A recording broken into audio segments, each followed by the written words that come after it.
Day 13 of spring in Iran is called Nature Day.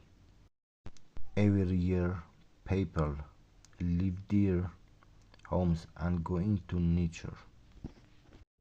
Families travel to mountains, rivers, and green fields to spend the whole day outside together. Today, we come here as a family near Mount Ararat on the border of Iran and Turkey.